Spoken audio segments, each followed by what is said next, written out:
Gold, trusted gold buyers. మీరు తాకట్టు పెట్టిన బంగారాన్ని విడిపించి ఈ రోజు ఉన్న మార్కెట్ ధరకు కొనబడును.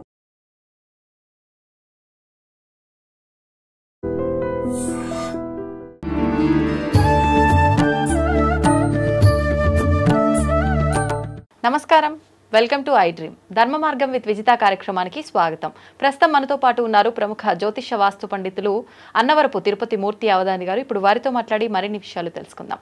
నమస్కారం గురుగారు. ఓం శ్రీ మహాగణాధిపతయే నమః. గురుగారు, మార్చి 29న అమావాస్య, షష్టగ్రహ కూటమి అని చెప్తున్నారు. దానివల్ల అంటే కొంతమంది ఏమో పాజిటివ్గా కూడా మంచి జరుగుతుంది అని, కొంతమంది నెగిటివ్ మాత్రమే జరుగుతుంది, ఈ ప్రభావం ఒక 6 నెలల పాటు ఉంటుంది అని చెప్పి, ప్రత్యేకించి కొన్ని రాశుల వారికి, కొన్ని నక్షత్రాల వాళ్ళకి ఎక్కువ ప్రభావం ఉంది అని చెప్తున్నారు. ఇంకొకటి కరోనా కన్నా కూడా భయంకరమైన వైరస్ ఒకటి రాబోతోంది అని చెప్తున్నారు. ఇవన్నీ అంటే ఎలా తీసుకోవాలి? ఒక మూఢనమ్మకంగా ఏదో వాళ్ళ నోటికి వచ్చింది చెప్తున్నారు అన్నట్టుగా తీసి పారేయొచ్చా, లేదంటే నిజంగా మనం జాగ్రత్త పడాల్సిన అవసరం ఉందంటారా? ఇందులో మూఢనమ్మకము ఉంది, నమ్మవలసిన పరిస్థితి ఉంది. 6 నెలలు అనే మాట అబద్ధము, మే 31 అన్నమాట నిజం. మే 31 వరకే అంటే 2 నెలలు సుమారుగా. అంటే ఇది ఎలా ఉంటుందంటే అమ్మా, వినే వాళ్ళకి ఏదో చెబుతున్నారులే, చెప్పే వాళ్ళకి ప్రాణ సంకటం అమ్మా. ఒక్కొక్క విషయాన్ని వివరించాలి, దాన్ని అర్థమయ్యేలా చెప్పాలి అంటే ప్రాణాలు పోతాయి. ఎలా అంటే షష్ఠగ్రహ కూటమి ఉన్నమాట వాస్తవం. ఏదో అమావాస్య రోజు నాడు షష్ఠగ్రహ కూటమి వచ్చింది కాబట్టి ఏదో అనర్థాలు జరుగుతాయన్నమాట అబద్ధం. షష్ఠగ్రహ కూటమి వాస్తవం. కాకపోతే మర్నాడు ఉగాది. ఆ యుగాదికి గ్రహగతులలో, నవనాయకులలో అంటే 9 గ్రహాలలో 6 గ్రహాలు పాపగ్రహాలు, 3 గ్రహాలు శుభగ్రహాలు. ఆ శుభగ్రహాలకి బలం లేదు, పాపగ్రహాలకి మితిమీరిన బలం కారణం చేత ఈ షష్ఠగ్రహ కూటమి అనేటువంటిది 18 నక్షత్రాల వారిని కుదిపేస్తుంది అనేటువంటి మాట నిజం. ఓకే. అయితే నక్షత్రాల వారిని అని అంతం కన్నా 18 నక్షత్రాలకు 28 నక్షత్రాలు అభిజిత్తుతో కలిపి, అందులో 18 నక్షత్రాలకు శాంతి అనేటువంటిది చెప్పడం సమంజసం. అంటే ఇది ఖగోళానికి సంబంధించిన విధానం కాబట్టి 18 నక్షత్రాలు అనేటువంటి మనం ప్రధానంగా నక్షత్రాన్ని తీసుకుంటే ఒక 80% జనాలు ఆ 18 నక్షత్రాలలో ఉంటారు. కాబట్టి ఆ 18 నక్షత్రాల్లో ఎవరైతే ఉన్నారో అందులో స్త్రీలకు ఇబ్బంది ఒక మోస్తరు ఎక్కువగా, పురుషుల కన్నా స్త్రీలకు ఒక మోస్తరు ఎక్కువగా సమస్యలు ఉత్పన్నం అవుతాయి అనేటువంటిది నిజం. ఇందులో ఎవరిని ఎవరు భయపెట్టవలసిన అవసరం లేదమ్మా. మూఢనమ్మకం అనేటువంటిది అసలే కాదు. ఒక రకమైన వ్యవస్థ ఏంటంటే భయపడాల్సిన అవసరం లేదు, బట్ అలా అని చెప్పి ఏం జరిగితే అది జరుగుతుందని మనం కూర్చోకూడదు. ఎప్పుడూ కూడా అజాగ్రత్తగా పరిశీలన చేసుకుంటూ ఉండాలి ఏం జరుగుతుందో అని. అది తప్పదు. ఎందువల్లంటే అమ్మా, షష్ఠగ్రహ కూటమి అని అంటే 6 గ్రహాలు ఒక రాశిలో ఉండటం. ఇది మీన రాశిలో బృహస్పతి యొక్క ఇంట్లో 6 గ్రహాలు ఉన్నాయి. రాహుగ్రహం, శుక్రగ్రహం, చంద్రగ్రహం, బుధగ్రహం, రవిగ్రహం, శనిగ్రహం. ఈ 6 బృహస్పతి యొక్క కుటుంబంలో ఉన్నాయి, ఇంట్లో ఉన్నాయి. అవునండి, ఆ 6 ఆ ఇంట్లో ఉంటే వచ్చే నష్టం ఏంటి, మాకు వచ్చే అనర్థాలు ఏంటి, ఎందుకు ఇలా భయపెడుతున్నారు? ఓకే, బాగానే ఉంది. ఒక వరలో 2 కత్తులు పడతాయా? ఎందుకని పట్టవు. అలానే రవి శని తండ్రి కొడుకులు వాళ్ళిద్దరూ ఒకే చోటు ఉంటే భగ్గుమంటుంది పచ్చిగడ్డి కూడా. తండ్రి కొడుకులు వాళ్ళిద్దరూ బృహస్పతి యొక్క ఇంట్లోనే మీనంలో ఉన్నారు. చంద్రుడు బుధుడు తండ్రి కొడుకులు వాళ్ళిద్దరూ అక్కడే ఉన్నారు, బద్ధశత్రువులు. గురువు బుధుడు తండ్రి కొడుకులు, ఆ గురువు ఇంట్లోనే బుధుడు ఉన్నాడు, శత్రువులు. చంద్రుడు బృహస్పతి శత్రుత్వం, ఆ చంద్రుడు వెళ్ళి బృహస్పతి ఇంట్లో ఉన్నాడు. మరి ఇక్కడ ఏమనుకోవాలంటే శుక్రుడు గురువు శత్రువులు, శుక్రుడు వెళ్ళి శుక్రుడి ఇంట్లో ఉన్నారు, బృహస్పతి ఇంట్లో ఉన్నాడు. మరి ఇన్ని ఉన్నప్పుడు దాని యొక్క ప్రభావం పడుతుంది అనడంలో ఏదైనా తప్పుందా? లేదు, పడని వాళ్ళిద్దరు ఒక దగ్గర ఉంటే బీభత్సమే. ఎలాంటి పరిస్థితులలో కూడా 6 పాపగ్రహాలకి విపరీతమైనటువంటి బలంతో నిలబడి ఉన్నప్పుడు దాని యొక్క ప్రభావం మొత్తం అందరినీ కట్టి కుడిపేస్తుందమ్మా. అందులో ఎలాంటి సందేహము లేదు. అందులోనూ కూడా ఈ 6 గ్రహాలు చెప్పాం కదమ్మా. ఇప్పుడు ఈ 6 గ్రహాలకి సంబంధించినటువంటి 18 నక్షత్రాలు ఉన్నాయి. ఆ 18 నక్షత్రాల్లో జన్మించినటువంటి ఆడవారు మాత్రం తస్మాత్ జాగ్రత్త.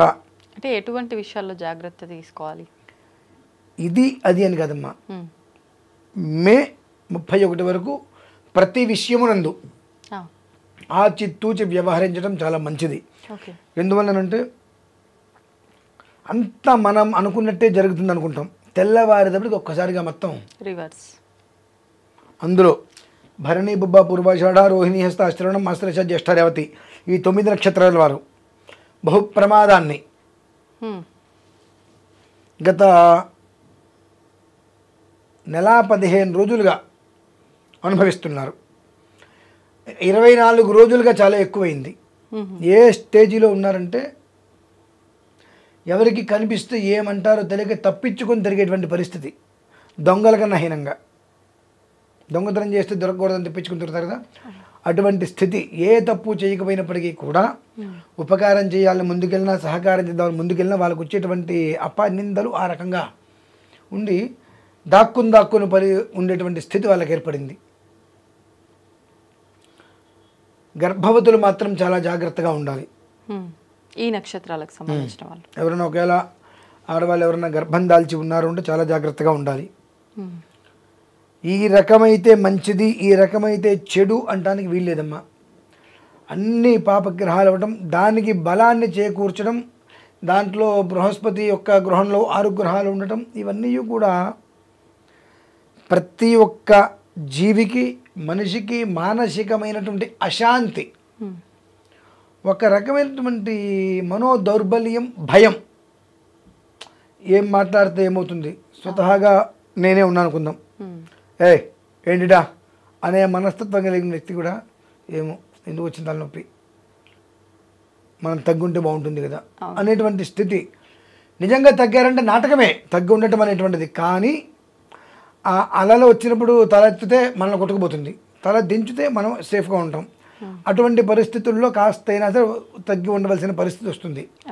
కానీ కర్మ ప్రార్థం ఏంటంటే ఇటువంటి పరిస్థితులలో నువ్వెంత అనేటువంటి స్థితిని తీసుకొస్తుంది. ఇంకా ఇది దెబ్బకి దెబ్బ చూద్దామన్నట్టుగా. కానీ ఏమాత్రం మనం అజాగ్రత్తతో అప్రయత్నంగా కొన్ని పనులు కనుక చేస్తే చాలా ఇబ్బందులు పడతాం. కాబట్టి అతి చాకచక్యంగా జాగ్రత్తగా ఉండటము అనేటువంటిది వీళ్ళకి చాలా అంటే చాలా అవసరం. కాదుకూడదంటే దెబ్బలు తింటారు పాపం.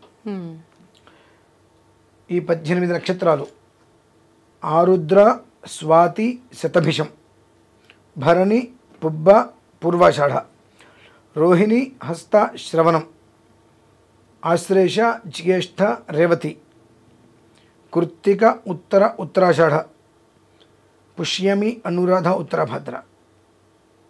ఇవి మొత్తం 18 నక్షత్రాలు. జాగ్రత్తగా ఉండాల్సి. 18 నక్షత్రాల్లో జన్మించినటువంటి పురుషుల కన్నా స్త్రీలే జాగ్రత్తగా ఉండాలమ్మా. ఎందువల్లనంటే పురుషుడు అనేటువంటి వాడికి ఏదైనా చిన్న సమస్య వస్తే ఒకరోజు అడ్డం పడితే పెద్ద సమస్య ఏమి ఉండదు. కానీ ఆ స్త్రీ ఇంట్లో కనుక కాస్త అడ్డం పడితే ఆ కుటుంబం అనేటువంటిది నిలబడడానికి టైం పడుతుంది అన్ని రకాలుగా.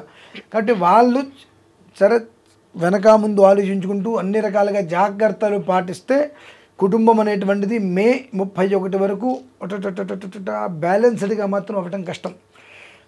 తస్మాత్ అన్ని రకాలుగా జాగ్రత్తగా ఉండవలసిన పరిస్థితులు ఉన్నాయి. ఇందులో నుంచి మనం బయటపడాలి అంటే 28వ తారీఖు రాత్రి గల అమావాస్య సమయానికి దాదాపుగా గౌహతి దగ్గర కామాక్షి అమ్మవారు, ఆ అమ్మవారి సన్నిధికి వెళ్ళి అక్కడ కొన్ని రకాలైనటువంటి గౌరీ గంధర్వ ఆరాధనలు, తాంత్రిక ఆరాధనలు కొన్ని చేసుకొని ఉదయం 29 ఉదయం మరికొన్ని ఆరాధనలు చేసుకొని అమ్మవారి దర్శనం చేసుకొని మళ్ళీ సాయంత్రానికి బయలుదేరి వచ్చేటట్టుగా ఆ ఒక్క రాత్రి అక్కడ నిద్ర చేయాలమ్మా. ఎందుకని ప్రత్యేకించి ఆ రోజున?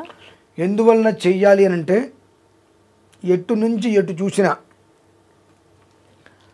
రేపు శనివారం అష్టమి, ఈ అష్టమి నుంచి అమావాస్య వరకు చాలా ఇబ్బందికర వాతావరణాలు జరుగుతూ ఉంటాయి విపరీతంగా.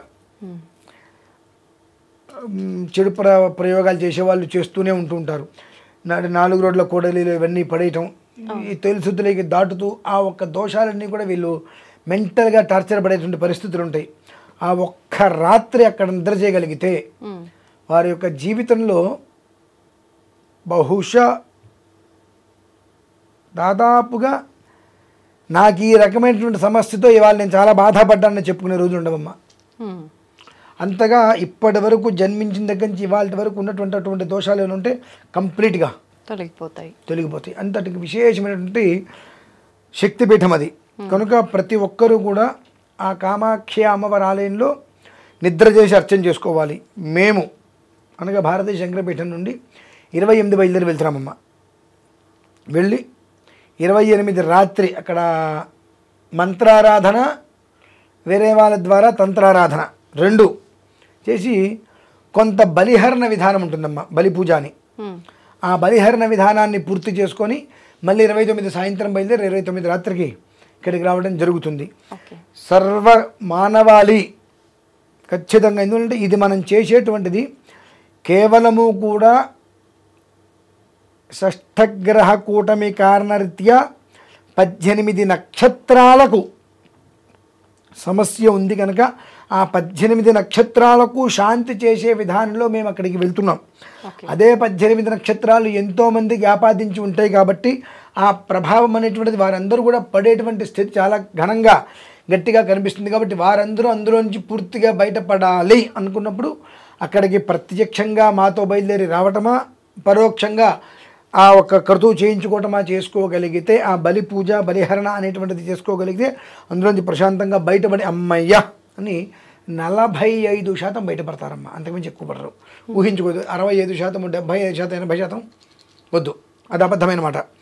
45% బయటపడటానికి చక్కటి యోగ్యత ఉంది. కాబట్టి ఆ యోగ్యతని మన నుంచి దూరం చేసుకోకుండా కాపాడుకోగలిగితే కుటుంబం శ్రేయస్కరంగా ఉంటుందమ్మా. ఇప్పుడు అంటే ఈ నక్షత్రాలకు సంబంధించిన వాళ్ళకంటే మనకు మానవులకు సంబంధించి చెప్పారు, మరి ప్రకృతిలో కూడా విపత్తులు ఏదో అంటున్నారు, అవి కూడా వాస్తవమా? ప్రకృతి విపత్తులు తీసుకొచ్చింది మనమేగా. ప్రకృతి విపత్తికి కారణం ఎవరు? మనమే. మనము చేసినటువంటి కర్మలకు ప్రకృతి ఇచ్చేటువంటి ప్రకోపానికి ఆ శిక్ష మనం అనుభవిస్తున్నాం. అందుకనే అన్న అంత ప్రమాదం జరగబోతుంది కనుక కనీసం కొంతమందైనా అందరి జీవితాలు బాగుండాలని చెప్పి పక్క నిద్ర చేసి కొంత ఆరాధన చేసుకొని వస్తే 45% బయటపడతారు అని చెప్తున్నా. 100%, 70% చెప్పట్లా. కనీసం 45% బయటపడ్డారంటే అమ్మ ఈ జన్మకి ఈ జీవి బ్రతికినట్టే అని అనుకోవచ్చు. కాబట్టి ప్రతి ఒక్కరూ కూడా తప్పకుండా ఆ విధానాన్ని అనుసరించడం అత్యంత శ్రేయోదాయకం. ఓకే, ధన్యవాదాలు. పరమేశ్వరార్పణం.